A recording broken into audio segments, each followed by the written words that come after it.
Belichick, if you'd like to make an opening statement, then if you have questions, please raise your hand and we'll point and please Bill. identify yourself.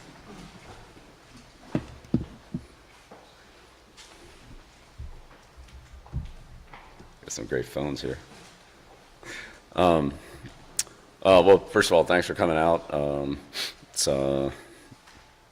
It's kind of interesting to be starting football here in March, especially when we'll be able to get the pads. But exciting, good to get going, and like I said, appreciate the turnout. We got a lot of work to do, a long way to go, and just kind of getting to know the team here.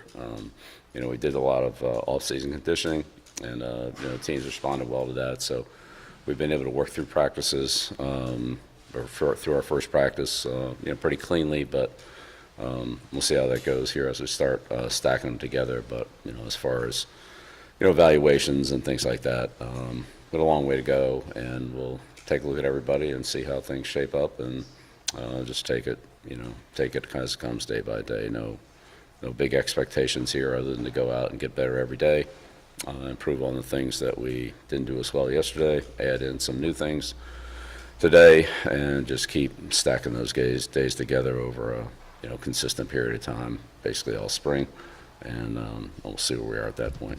So good to get out on the field, good to get going, and I think the players are excited to actually. We haven't been able to use footballs, right? But now we can actually get a football out there and starting to look like football. Go ahead. Aaron here with the AP. You guys, you've been around college-age kids when they were rookies or draftees, but a lot of the guys you work with were seasoned pros, understood what you wanted in terms of how you work as a pro. With what you and Michael have described about how you want to run this team and this program, kind of what have those messages been like in conversations with the team individually about what you're trying to build here, and what's been the response? Thanks for the question. The response has been great. It's similar to like what a rookie mini camp would be, and time with the rookies. Granted, those kids are a little bit older, but they're coming from all different programs and different situations, and so it's starting to put everything together. Here's how we do things. Here's what our expectations are. This is what you need to do to be successful, and they've embraced that. They've tried to do it. Again, we have a long way to go. We haven't accomplished anything, but we're a lot further along than we were five weeks ago, and the players are ready to practice and ready to learn and embrace a new program. So, getting there. Hey Bill, Pat Forty from Sports Illustrated. I'm wondering, schematically, spent a year kind of looking at the college game. How much can be transferred from what you did done in the NFL to here, and how much has to be different? There's a lot of carryover for sure. Certainly, the fundamentals are fundamentals. Man coverage is man coverage, and double team blocks are double team blocks, and things like that. So there's a lot there. But the hash marks are a big change, and just say the overall skill level. In the NFL, there's some pretty elite players, and especially the passing game.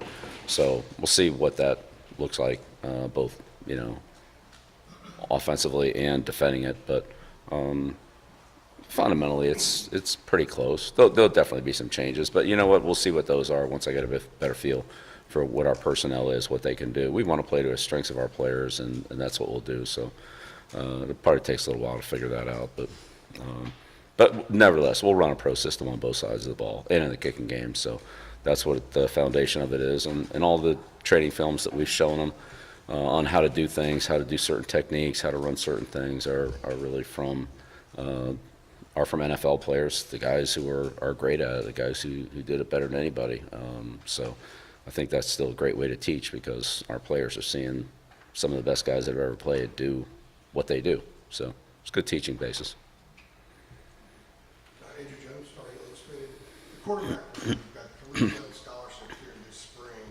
One of them is Max Johnson, who had a terrible injury last year. We were told there was a chance maybe he might not be able to play football again. Where is he in his recovery process? How much can he go this spring? And I know you have a 4th one coming in. Are you settled in the quarterback room, or you think maybe you might have to go out and find someone in the spring forward? Yeah, well, right now we're focused on the players that are here, and then whatever happens with the players coming in or portal players, we'll deal with all that later. Max has worked hard. Max is making a lot of progress. He's still limited, but he's definitely getting better, and we'll just take it day by day. But nobody's put in more work than he has, and we'll see where that takes him. But he's definitely making progress. So again, just the day by day process. If he has a good day, then he can do a little bit more the next day, and if he has a good day, he can do a little bit more the day after that. And if there's a little, I'm gonna say it doesn't move along quite as quickly, then we'll slow it down until we can progress. But Is there a specific goal or date maybe in mind? no, that's what I'm saying. Honestly, all injuries are kind of the same like that.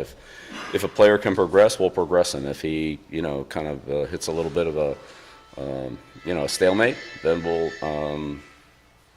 work through that, and then when he's ready to go again, then we'll go again and move to higher ground. But it doesn't matter really whether it's a hamstring, a shoulder, a leg, whatever. It's kind of the same process. If they can move along, we move them. Some move faster than others, depending on what the injury is. And sometimes we hit a little pause, and then we have to wait until we can, move ahead. So it's day by day. Spectrum News 1. I know there's only been one practice, but is there, other than the age or maybe the size, something noticeably different between players out on the field for you and on your team now and guys that you've seen in the NFL? And building on top of that, do you have to treat these people differently than how you did in the NFL in terms of getting them, motivating them, coaching them, treating them in general? Well, we'll see. I don't think so, but as you said, we've only had one practice, so it's a long journey. There's a lot of work to be done, and there'll be a lot of practices and a lot of meetings, and a lot of hard work put in. And we'll see how all that goes.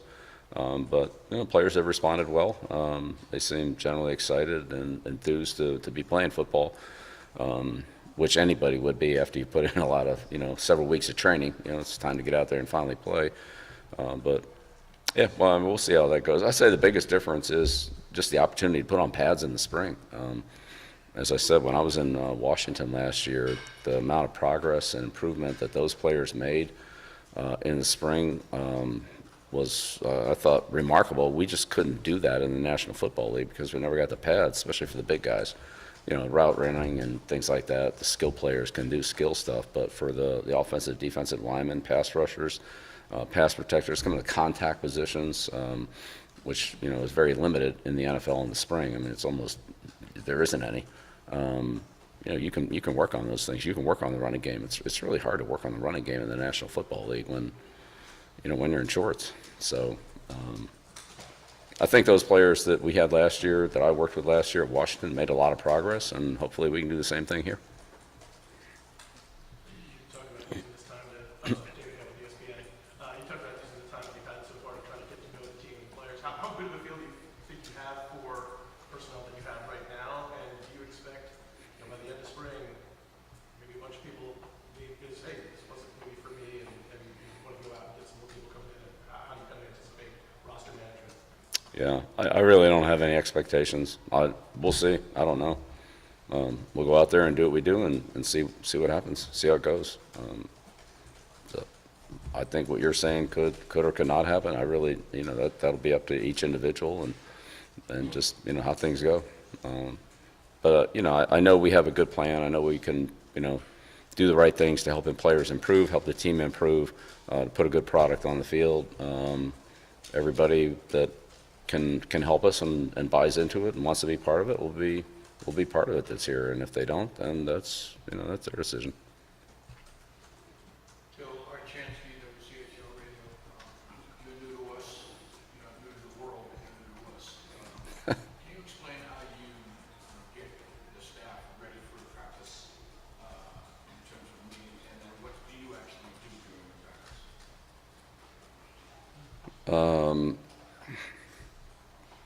Well,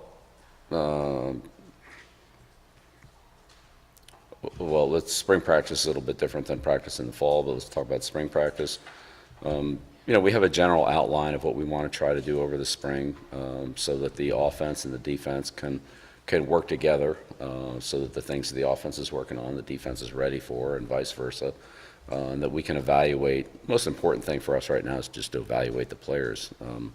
Other than Freddie being last year, none of us really, have any familiarity with the players, what they can do, and what their skills are. We certainly want to be able to take advantage of those. So, we want to put in the foundations and of all the fundamentals that we'll use that'll carry us through the year, and that's the main thing, and then to evaluate the players. So each practice is structured so that we can work productively together on offense and defense, and at the same time that we can build up our conditioning and stamina.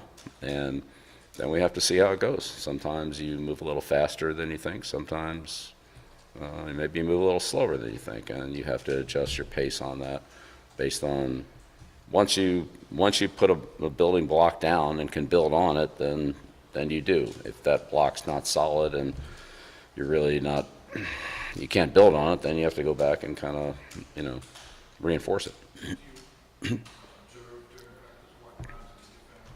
Yeah, that's a great thing about being a head coach. I can coach anybody I want.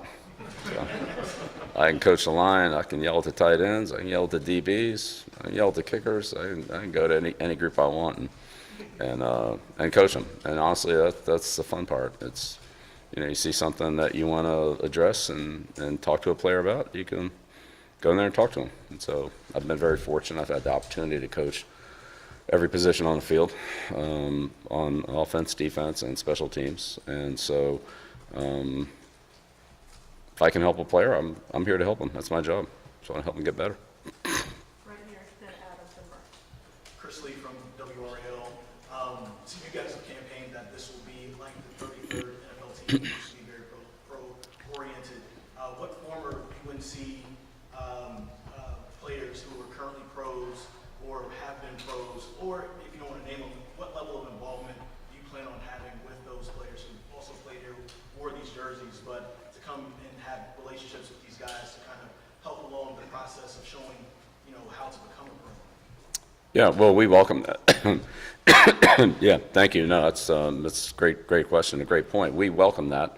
We want, all of our alumni to come back, both football players and non-football players, other people who are part of the program and supporters of the program. So, we welcome all those people back. I'm sure you'll see a lot of former UNC players around here. Some are on the staff, Natrone, for example. Some are on the staff, some are in other capacities in the organization or at the university, and some will be here visiting. So I don't want to give away any names or anything, but if you guys do some good detective work, maybe you'll be able to spot a couple. Adam Smith with Inside Carolina. Bill, just wondering, from your vantage point, what the response from your players have been to the not having numbers on their jerseys in practice, and how have you gone about sort of explaining what the method is there that you all are doing by not having the numbers on jerseys? Yeah, it hadn't been a lot of explanation. That's just what we do. We go out there and, we earn it. So the numbers and what color gloves we wear and all that's not as important as doing your job and being responsible and accountable to your teammates and being a good teammate. And so our focus is on the team, and we're just all out there working, practicing, trying to get better. And it's coaches, players, all of us. And so it's not all about individual notoriety right now. It's about trying to put together a team. So we did that at New England. We did it for years and years, and then of course they changed the rule and forced us to put jersey numbers on the players, and so we did. But I don't think that's important at this time of year. I think it's more important to just go out there and practice well and improve every day, and so that's what we emphasize. Mark, last one. Brian Murphy with WRAL. What characteristics were you looking for as you put together a coaching staff? How important was it to have your sons on the staff? Well, again, it starts with the coordinators, and Steve, Freddie, and Mike have a ton of experience.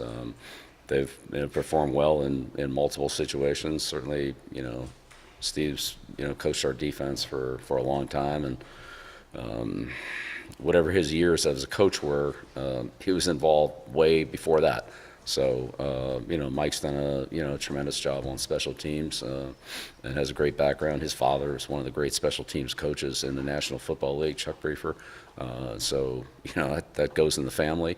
And, Freddie's, got great experience. I mean, he was at Arizona for a decade, and head coach at Cleveland, and he's been with the Giants and so forth, and, played major college football at Alabama. So, and same thing with Will. So, those guys, they have a lot of experience, and we're just trying to put together the best staff that we can. It's a combination of pro experience. Some of those players, some of those coaches have a lot of college experience. Billy was at IMG last year, which is one of the top high school programs in the country. So, he's been a good addition. But, Garrick from Louisville and Mondo, came in from Washington, has kind of West Coast background. It's a little bit of a mix. But, feel like everybody here has, can add and has added to our, the overall quality of the coaching staff. But, in some cases bring a different perspective. Ty came over from Arizona, and so that's, just, as part of Jed's staff there, but, gives us another perspective. Certainly has a lot of familiarity with the Arizona-Washington program. So, we just try to put together the best group that we can. I love the guys that we're working with. They work hard, and we're doing all we can to help our team improve and help the players play better, and that's our job. Moses, of course, with the strength conditioning, has been a big part of it so far, because that's really all we've been able to do up until yesterday. Coach, thank you. Okay, great. Thank you.